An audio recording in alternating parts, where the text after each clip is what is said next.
All right, last time we talked theory. Today, we are getting our hands dirty. We're moving from theory to practice and running our very first PITest analysis. Okay, let's set the scene. Your tests are passing, your coverage is high, and your CI/CD is all green. But what if a developer accidentally changed a greater than to a greater than or equal to? Would your tests actually catch it, or would they stay silent? Today, we're moving past that green build illusion and running our first mutation analysis to see who survives the truth. You know that feeling, right? You see that green check mark, the high coverage percentage, and you just feel safe. But that feeling can be an illusion, a really dangerous one. Because what those traditional tools don't tell you is the huge difference between a test that just runs a line of code and one that actually validates the logic on that line. So let's break it down. Line coverage is basically asking, hey, did my test happen to run this code? But mutation coverage, well, it asks a much tougher question. Would my test actually notice if this code broke? Think of it this way. Line coverage is like a security guard just walking a patrol route. Mutation coverage is that same guard actively jiggling every single doorknob to make sure it's locked. One is a routine, the other is true validation. Okay, enough talk. It's time to get practical and see what's really going on inside our code. It's time to unleash the mutants. And our investigation all starts right here with this one simple command. Whether you're in the terminal typing .gradlew or clicking the button in your IDE, this is the moment of truth. This is when we release those tiny digital saboteurs into our codebase. PITest is now going to systematically introduce small, deliberate bugs and run our tests against each one to see what gets caught and what gets away. Okay, the analysis is complete. The mutants have done their work. So now what? Well, PITest has generated this incredibly detailed report for us. You can think of it like a map of the battlefield. It's going to show us exactly where our defenses held strong and where they completely fell apart. So you'll find this report inside a Pit reports directory. The key here is the index.html file. And this is not just some boring log file, okay? This is a fully interactive dashboard. It's where all the evidence from our little investigation is stored. So let's go ahead and open it up and see what we found.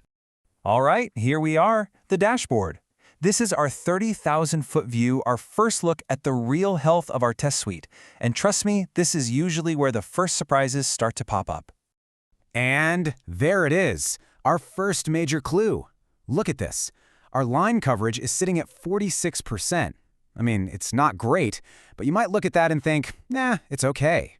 But then you look at the mutation coverage, 15%. 15! That massive gap right there? That is the green build illusion, right in your face. It's telling us that while our tests ran through almost half the code, they would only have noticed a bug in 15% of it. That is a huge vulnerability. So we've seen the high-level stats. Now it's time to zoom in. We're moving from the dashboard down to the front lines to investigate what happened to each and every mutant. In other words, we're going hunting for survivors. So, every mutant we released can have one of three fates. First, it can be killed. This is the best outcome. It means our test caught the change and failed, like it's supposed to. That's a strong test. Then, a mutant can survive. This is bad. It means the code was changed, but our test stayed green. That's a weak test. And finally, you have no coverage. This is the worst. It means a mutant was in a piece of code that no test ever even touched, a total blind spot.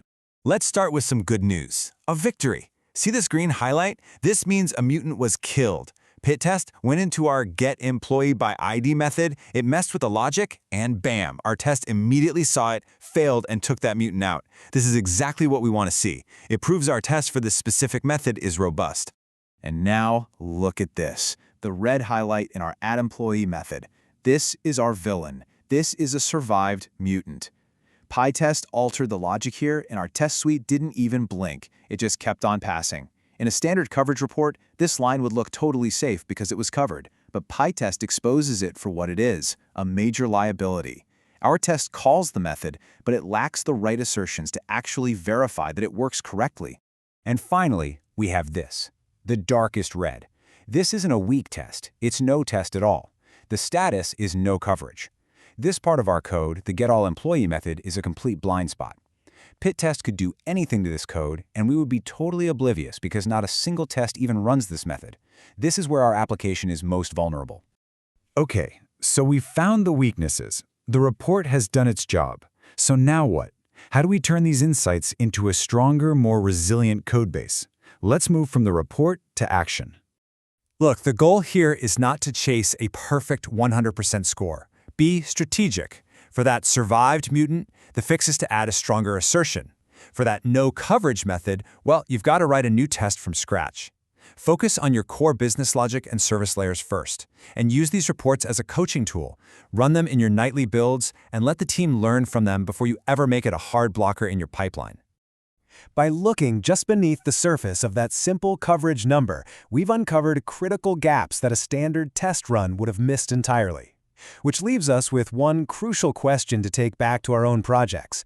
What survivors are hiding in your code base? For the full code snippets and the complete step-by-step guide, be sure to check the Medium article link in the video description below.